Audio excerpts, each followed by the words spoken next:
इसे हम बोलते हैं क्या बच्चों, केमिकल काइनेटिक्स। इसे शुरू करने जा रहे हैं, रासायनिक बल गतिकी केमिकल काइनेटिक्स। तो हम शुरू करने जा रहे हैं रासायनिक बल गतिकी केमिकल काइनेटिक्स। अब इस चैप्टर में क्या करना होता है बेटा, है ना, ठीक है। ऊष्मा गतिकी अगर आप पढ़ चुके हो बेटा तो उसमें है ना साम्य अवस्था से डील करा जाता है बेटा, ठीक है। और यहाँ पर अब आप साम्य अवस्था की बात नहीं करते बेटा, यहाँ पर हम दर की बात करते हैं। आपको ऑर्गेनिक केमिस्ट्री में पता होगा बेटा, आप दो तरह के उत्पाद की बात करते हो, एक काइनेटिकली कंट्रोल्ड प्रोडक्ट, एक थर्मोडायनेमिकली। थर्मोडायनेमिक्स साम्य से डील करता है और काइनेटिक्स रेट से, जल्दी किसका निर्माण होगा, ठीक है। तो काइनेटिकली कंट्रोल प्रोडक्ट का मतलब ही होता है जो जल्दी बने, और थर्मोडायनेमिकली कंट्रोल का मतलब जो स्थायी हो बेटा, सर्वाधिक स्थायी, ठीक है। चलिए, तो हम इस चैप्टर में क्या करने वाले बेटा, लिख लो, भौतिक रसायन की वह शाखा जो रासायनिक अभिक्रियाओं की दर से तथा दर को प्रभावित करने वाले कारकों का अध्ययन करवाती है, ठीक है। फिर से मैं बोल रहा हूँ बेटा, भौतिक रसायन की वह शाखा जो रासायनिक अभिक्रियाओं की दर तथा रासायनिक अभिक्रियाओं की दर तथा, है ना, दर को प्रभावित करने वाले कारकों का अध्ययन कराती है, दर को प्रभावित करने वाले कारकों का अध्ययन करवाती है, ठीक है ना, रासायनिक बल गतिकी कहलाती है।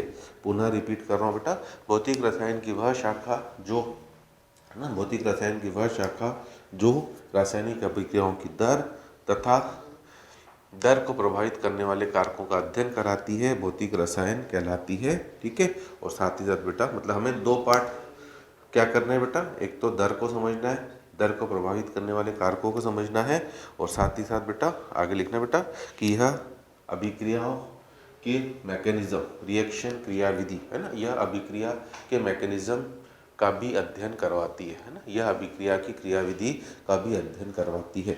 ऑर्गेनिक केमिस्ट्री में जो भी आप मैकेनिज्म लिखते हो बच्चों, वो सब के सब आपको समझ में तो यहाँ से आते हैं, कहाँ से, रासायनिक बल गतिकी से।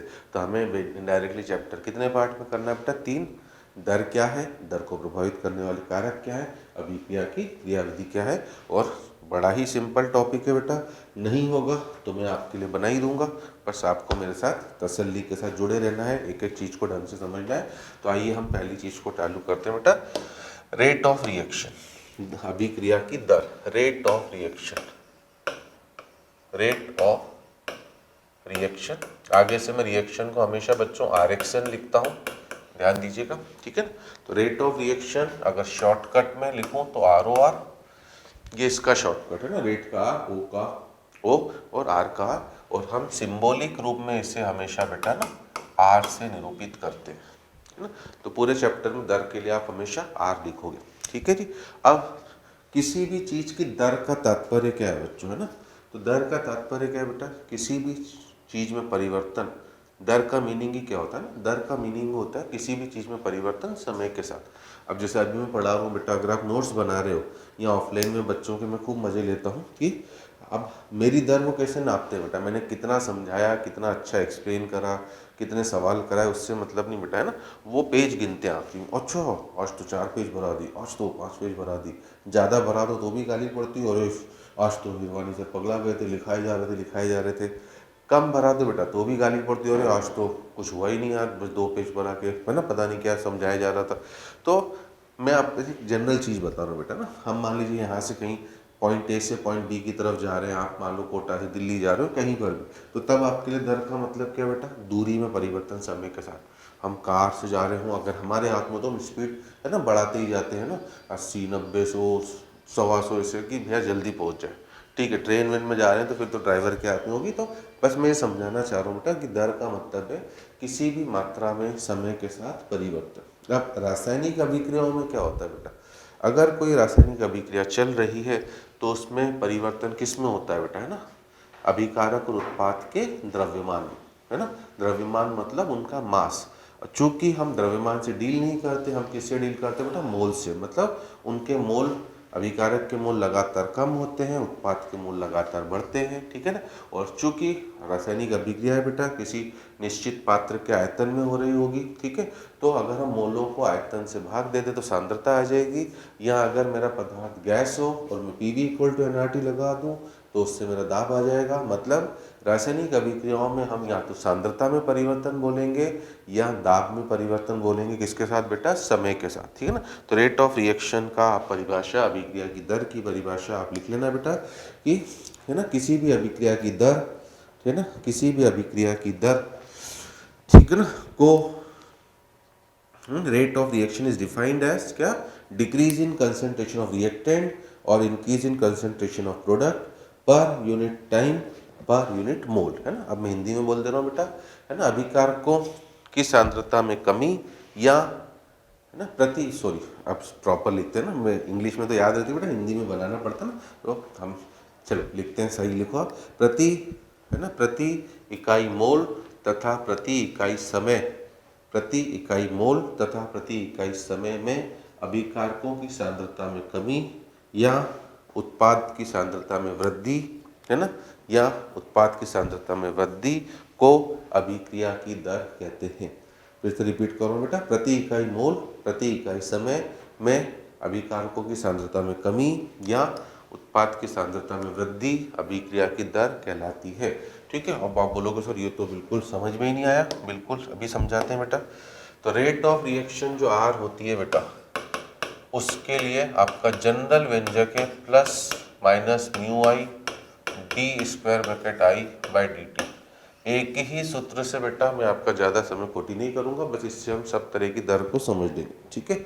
अब इसमें क्या है बेटा, ठीक है, इसमें क्या क्या है, प्लस जो है बच्चों वो प्रोडक्ट के लिए, ठीक है, उत्पाद के लिए, क्योंकि उत्पादों की सांद्रता क्या होती है बच्चा, बढ़ती। माइनस जो है बेटा वो अभिकारकों के लिए, दैट इज रिएक्टेंट, है ना। म्यू आई जो है वो है जो भी अभिकारक या उत्पाद आप ले रहे हो उसका रस समीकरण मिति गुणांक, स्टोइचियोमेट्रिक कोएफिशिएंट, है ना। इस डी, यहाँ पे डी लगाना भूल गया बेटा, डी स्क्वायर ब्रैकेट आई मतलब उस पदार्थ की सांद्रता में परिवर्तन, है ना, चेंज इन कंसंट्रेशन। और अगर मैं dt की बात करता हूँ बेटा तो वो है चेंज इन टाइम। अगर आप dt की बात करते हो बच्चों तो वो है चेंज इन टाइम। ये है आपकी जनरल, इसके अलावा आपको कोई भी सूत्र याद रखने की जरूरत नहीं है। इस सिंपल से सूत्र से आप हर अभिक्रिया की दर का व्यंजक बड़ी आसानी से लिख सकते हो बेटा, कहानी खत्म, ठीक है। ठीक है जी, आइए तो अब मैं आपको कुछ एग्जाम्पल बता दूं बेटा। मान लीजिए सिंपल सी रिएक्शन ए गैस बी हो। सबसे पहले मैं बिल्कुल सिंपल ले रहा हूँ, एक अभिकारक एक उत्पाद, मोल भी एक एक। तो अगर मैं इस अभिक्रिया की दर आर की बात करूँ बेटा तो आप इसे लिखोगे minus of D A by D t और इसी को आप लिखोगे plus of d B by D t, ठीक है जी, ये कहानी खत्म। अब यहाँ पर, ठीक है, यहाँ पर अगली चीज बेटा, अगली चीज क्या है बेटा, चूंकि कोफिशिएंट भी एक है, ठीक है ना, तो म्यू आई की जगह 1 हो गया और इसमें बेटा पहला ए था इसलिए माइनस लग गया, उधर प्लस लग गया। हाँ, अब बेटा एक चीज और आएगी, आर, ये आर है, आर मतलब किसकी दर बेटा, अभिक्रिया। अब एक होता है बेटा आर ए और एक होता है आर बी, ये चीज़ों को समझना आपके लिए खूब आवश्यक है। और इसी में मेरा जो ऑब्जर्वेशन है बच्चा इसी में गड़बड़ कर देता है, तो उसमें आप बिल्कुल ना गड़बड़ करें बेटा, इस चीज़ को ढंग से समझ लो, एक बार में ही समझना है हमें, ठीक है। आर ए और आर बी, है ना, जितने भी अभिकारक होंगे बेटा, आर ए का मतलब है बेटा ए की दर, ए की दर, रेट ऑफ ए, और आर बी का मतलब है बच्चों बी की दर, ठीक है ना। आर ए को ही मैं ए के विलुप्त होने की दर ये भी बोल सकता हूं, ए के विलुप्त होने की दर, रेट ऑफ कंजम्पशन ऑफ ए, है ना, रेट ऑफ डिसअपीयरेंस ऑफ ए, ठीक है, कुछ भी बोल सकते हो, रेट ऑफ कंजम्पशन। और आपको ये भी शब्द लिखा हुआ मिल सकता है बेटा, अंग्रेजी में भी लिखा हुआ दे सकता है, कंजम्पशन या डिसअपीयरेंस, डिसअपीयरेंस का मतलब क्या बेटा, विलुप्त होना, गायब होना। कंजम्पशन मतलब खत्म होना, ए के खत्म होने की दर, ए के विलुप्त होने की दर, ए की दर, सबका मीनिंग सेम है। और इसी तरह से इसे आप बोल दो बेटा क्या, बी के क्या बेटा, उत्पन्न होने की दर, बी के उत्पन्न होने की दर। तो आप इसे रेट ऑफ फॉर्मेशन भी बोलते हो, है ना, आप इसे रेट ऑफ फॉर्मेशन भी बोलते हो और आप इसे रेट ऑफ क्या बोलते हो, अपीयरेंस भी बोलते हो, है ना। आप इसे रेट ऑफ फॉर्मेशन भी बोलते हो और आप इसे रेट ऑफ अपीयरेंस भी बुलाते हो, ठीक है जी। तो ये चीजें बेटा बस कंफ्यूजिंग यहीं पर है। मान लीजिए अभी मैं 2 अभिकारक, अगला ही क्वेश्चन में 2 अभिकारक और 2 उत्पाद का लूंगा, तो फिर हर एक अभिकारक अभिक्रिया की दर अलग है बेटा, अभिकारकों और उत्पादों की दर अलग अलग होती है। और ए की दर को ही हम बच्चों minus of D A by d t भी बोलते हैं, है ना। ए की दर को ही हम minus of D A by D T ही बोलते हैं, और चूंकि बी उत्पाद है इसलिए बी की दर को हम plus d B by D t भी बोलते हैं। तो ये जो थोड़े से एक्सप्रेशन है बच्चों, इनमें कभी कभी जो मेरा ऑब्जर्वेशन है कि बच्चा गड़बड़ कर देता है बच्चों, परंतु इन गड़बड़ से बेटा आपको नहीं करना है, क्योंकि आपको एक बार में समझ लेना है, ठीक है जी। तो राइट नाउ बेटा मैं बोल सकता हूँ बेटा कि अगर स्टैचोमेट्रिक कोएफिशिएंट एक है सभी का, तो आर ए आर बी सब के सब आपस में क्या हो जाएंगे बेटा, बराबर, ठीक है ना। आर ए आर बी सब के सब क्या हो जाएंगे, बराबर। तो इस आपसे ये है ना, अगर हम जैसे बात करें बेटा, चूंकि ये बोर्ड का भी टॉपिक होता है, 11 में तो बोर्ड नहीं होती है, तो ये छोटे छोटे क्वेश्चन बोर्ड में तो आते हैं बेटा ना। हम हर चीज़ ही पढ़ाते हैं बेटा। आप किसी भी एग्जाम की तैयारी कर रहे हो, देखो टॉपिक तो सेम ही है, तो हमसे पूछ लेता है कि what is the meaning of minus D A by D T. Minus D A by D T का अर्थ क्या है? तो minus D A by D T अगर रस समीकरण मिति गुणांक ए का 1 है तो ये अभिक्रिया की भी दर है बेटा, ये ए के विलुप्त होने की भी दर है। परंतु अगर मैं आपसे अगला ही क्वेश्चन बेटा, है ना, अगला ही क्वेश्चन में चेंज करता हूँ, आई होप नोट कर लिया होगा आपने। अगर मैंने 2a gives 3b इस तरह का दे दिया है, तो अब अगर मैं आपसे पहले अभिक्रिया की दर का व्यंजक पूछूं r का, ठीक है, तो r का व्यंजक आप क्या लिखोगे बेटा, 1/2 minus of D A by D t, ठीक है जी, और इक्वल्स टू क्या बच्चों, 1/3 plus of d B by D t. ये है मतलब, ठीक है, क्लियर जी। मतलब आई कैन से कि r जो है बेटा वो 1/2 ऑफ किसके हो गया, R A, it is 1/3 of किसके, आर बी, ठीक है। अब मैं इसका प्रूफ बता देता हूँ। अगर आप ऊष्मा रसायन मेरा अध्याय देख चुके हो बेटा, है ना, अब आप आगे देख रहे हो, पीछे देख रहे हो, नहीं भी देखो अभी आपने, तो मान लीजिए अब हम लिखते हैं बेटा 2a gives 3b, और मैं आपसे बोलूँ कि इसका जो डेल्टा एच है वो सपोज करो x किलो जूल प्रति मोल है।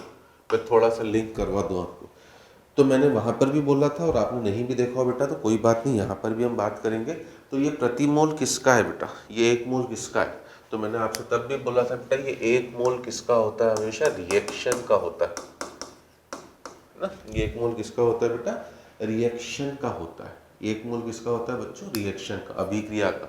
तो अभिक्रिया के 1 मोल का तात्पर्य क्या होता है बेटा, जिस रूप में मुझे अभिक्रिया दी गई हो, ठीक है ना, तो जिस रूप में संतुलित अभिक्रिया जो दी गई है, तो अभिक्रिया के 1 मोल से मीनिंग क्या है, जब A के 2 मोल पूर्ण रूप से खत्म होकर B के कितने मोल बना दे बेटा, 3 मोल, तब हम अभिक्रिया का 1 मोल बोलेंगे। तो अगर A के 2 मोल खत्म हुए हैं बेटा, तो अभिक्रिया का तो 1 मोल हुआ है। तो A के 2 मोल मतलब Ra की वैल्यू 2 है, तो 2 को मैंने 2 से डिवाइड करा, अभिक्रिया का हो गया 1 मोल, ठीक है जी। उतने ही समय में क्या हुआ बच्चों, B के 3 मोल बन गए। उतने ही समय में B के कितने मोल बन गए बेटा, 3, तो 3 मोल बने हैं, तो Rb की वैल्यू 3 है, बट अभिक्रिया का तो 1 ही मोल है, इसलिए मुझे उसे 3 से भाग भी देना पड़ा। तो इन चीज़ों को आपको ढंग से समझना अति आवश्यक है बेटा, ठीक है ना। ए की दर अभी भी minus D A by D T है। तो अब अगर हमारा क्वेश्चन ये आ जाए बेटा, और इनफैक्ट ऑब्जेक्टिव क्वेश्चन में आते भी है कि इस अभिक्रिया में minus D A by D T का क्या मीनिंग है, तो minus D A by D T का मीनिंग है बच्चों ए के विलुप्त होने की दर। और अगर बोल रहा है कि half of minus D A by D T का क्या मीनिंग है, तो उसे बोलेंगे हम अभिक्रिया की दर। तो ये प्लीज अंतर अपने दिमाग में फिक्स कर लीजिएगा बेटा। अगर कोफिशिएंट का यूज करवा दिया है तो वो दर हो जाएगी किसकी, अभिक्रिया की, और नहीं करवाया है तो वो उस पदार्थ की दर होगी। और इससे बेटा अगर मैं चाहूँ तो ऐसे भी बता सकता हूँ आपको, देखो जो हमें आगे सवालों में ज़रूरत भी पड़ेगी, है ना। t = 0 पर A0 और 0, मान लो इसके A0 मोल है, उसके 0 है, बस एक बार मैं पूरा कॉन्सेप्ट क्लियर कर दूँ। t = t पर बच्चों ये हो गया A0 माइनस कितना 2x, और ये हो गया कितना बेटा 3x, ठीक है। तो अगर मैं आपसे minus of delta A bye delta t का व्यंजक पूछूं, है ना सर, डी और डेल्टा में क्या अंतर है बेटा? डी स्मॉल परिवर्तन मतलब कम परिवर्तन के लिए प्रयोग करते हैं बेटा, जबकि डेल्टा अधिक परिवर्तन के लिए यूज करते हैं ना, दोनों में और कोई अंतर नहीं है। तो इसका तात्पर्य क्या होगा बेटा? नीचे है ना, नीचे समय का अंतर T2 माइनस T1 और ऊपर क्या बेटा? A की सांद्रता टाइम T2 पर, A की सांद्रता टाइम T1 पर।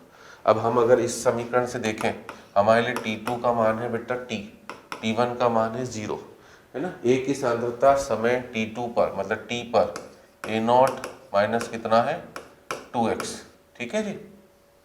सॉरी मैंने माइनस चिन्ह तो लगाया ही नहीं बेटा, माइनस भी तो लगाया। तो माइनस A की सांद्रता समय T2 पर A0 माइनस 2x और माइनस क्या बेटा T1 पर A0 नीचे T माइनस 0। अब आप देख सकते हो बेटा ये A0 A0 क्या हो गया कैंसर, माइनस माइनस क्या हो गया बेटा प्लस, तो it is 2x by T, ठीक है।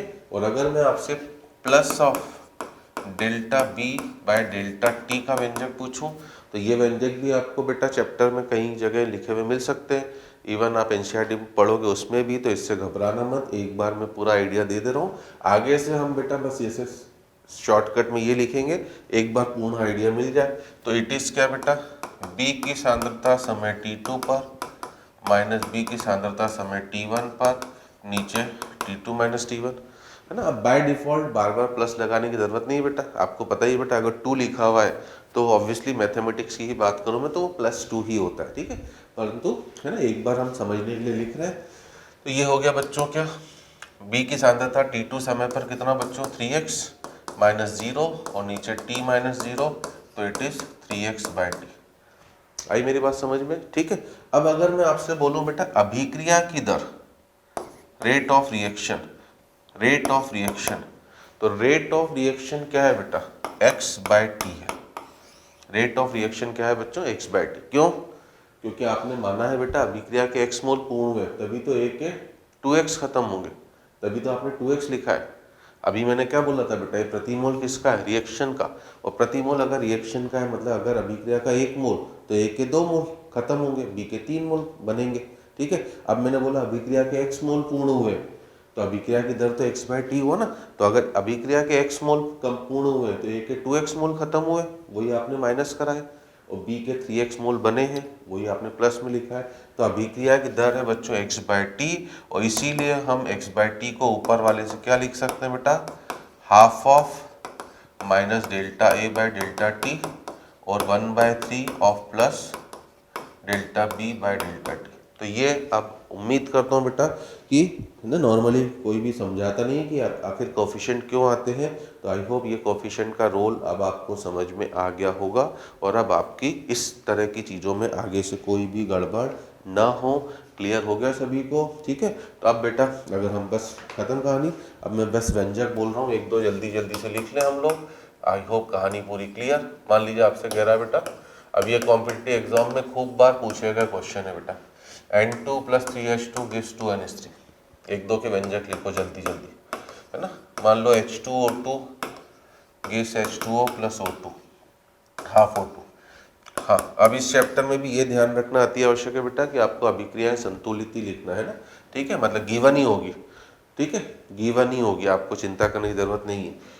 और एक में जनरल लिख दे रहा हूँ बेटा, Ma + NB gives PC + QD, और फिर हम इसके ऊपर कुछ सवाल देख लेते हैं, ठीक है।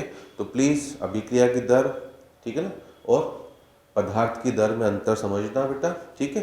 पदार्थ की दर के लिए उसके रस समीकरण रीति गुणांक की आवश्यकता नहीं होती है, जबकि अभिक्रिया की दर के लिए होती है। तो अब अगर मैं फर्स्ट क्वेश्चन में बोलूँ बेटा R it is minus of D N2 by dt equals to 1/3 of minus dH2 by dt और equals to 1/2 of plus dNH3 by dt, ठीक है जी बच्चों। सेकेंड रिएक्शन के लिए R equals to minus of D H2O2 by dt, ठीक है ना, equals to plus D H2O by dt and equals to, है ना, plus 1/1/2 D O2 by dt। हाँ, हमसे अगर ये पूछ ले what is the meaning of minus D H two by D T, minus D H two by D T का meaning क्या है, तो minus D H two by D T का मीनिंग है बच्चों क्या है ना, हाइड्रोजन की दर या हाइड्रोजन के विलुप्त होने की दर।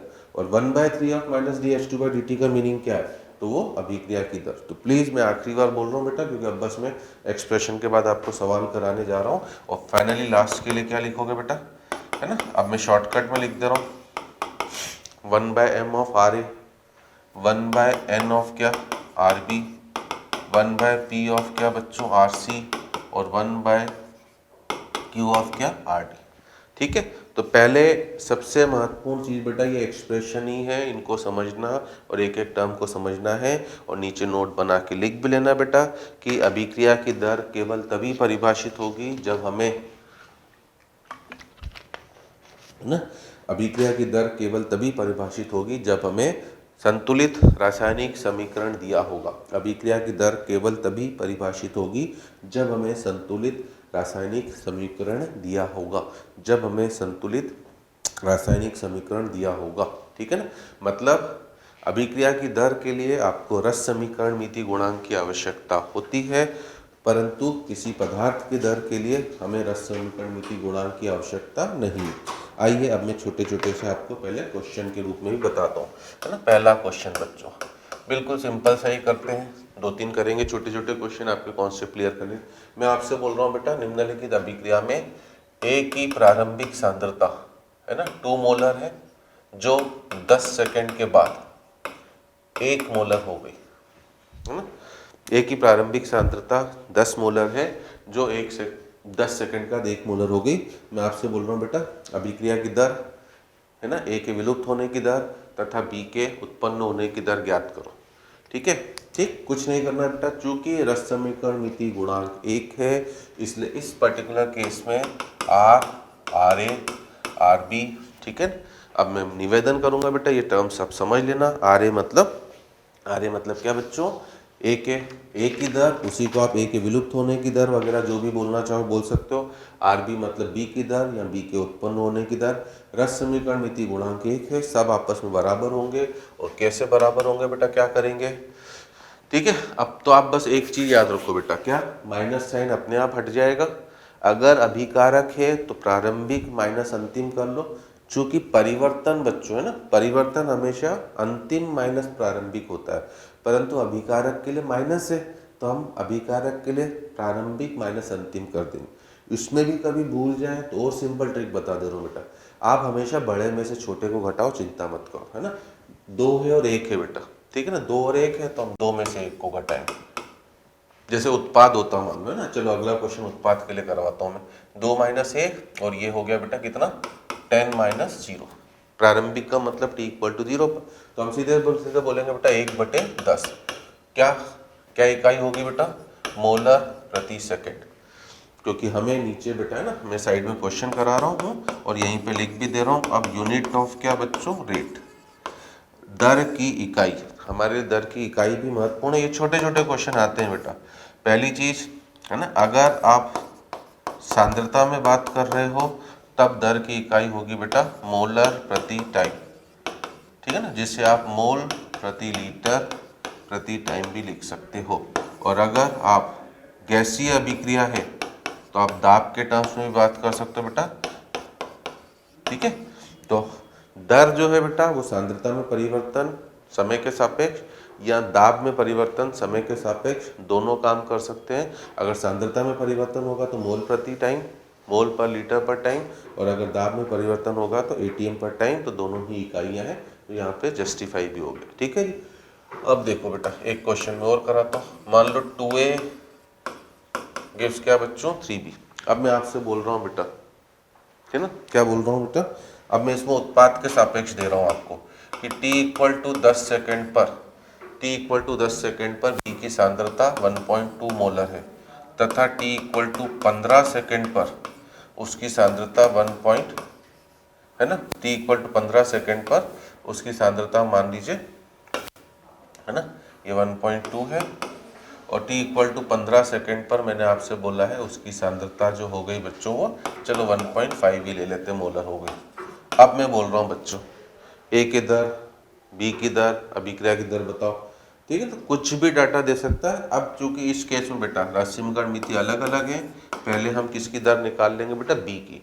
बी की दर कैसे निकालोगे, मैंने क्या बोला बेटा, आप एक ही रूल याद रखो, बड़े में से किसको माइनस करना है, छोटा, बस झंझट ही खत्म।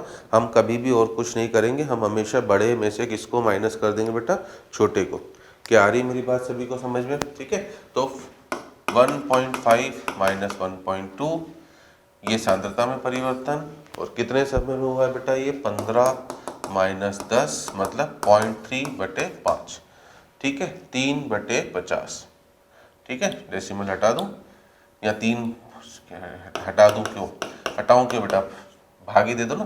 तो 0.3/5 मतलब मैंने इसे 30/5 लिखा, मतलब 6 इंटू 10⁻², जिसे आप 0.06 भी लिख सकते हो मोलर प्रति सेकेंड। तो ऐसे छोटे छोटे डाटा भी आएंगे। ये आर भी हो गया बेटा। अब मैंने आपसे बोला है कि मुझे तो आर ए भी बताओ, आर भी बताओ, तो कुछ नहीं बेटा, आर किसके बराबर होगा बेटा, इस अभिक्रिया का व्यंजक लिख लो, 1/2 of R A equals to 1/3 of क्या बच्चों, आर बी। सही है जी। तो अगर आर बी मुझे पता है इतना है, तो मैं बोलूँगा आर की वैल्यू कितनी हो गई, 0.06/3 मतलब 0.02, ठीक है ना, खत्म। और अगर मैं आर ए की बात करूं तो इसी व्यंजक से मैं क्या लिख सकता हूं बेटा, R A will be equal to किसके बराबर, 2 टाइम्स ऑफ आर, और 2 टाइम्स ऑफ आर है तो 2 इंटू 0.02 मतलब 0.04। तो इस तरह के आपके छोटे छोटे क्वेश्चन आएंगे बच्चों, जो आपको ध्यान रखना अति अति अति क्या है बेटा, आवश्यक है, ठीक है।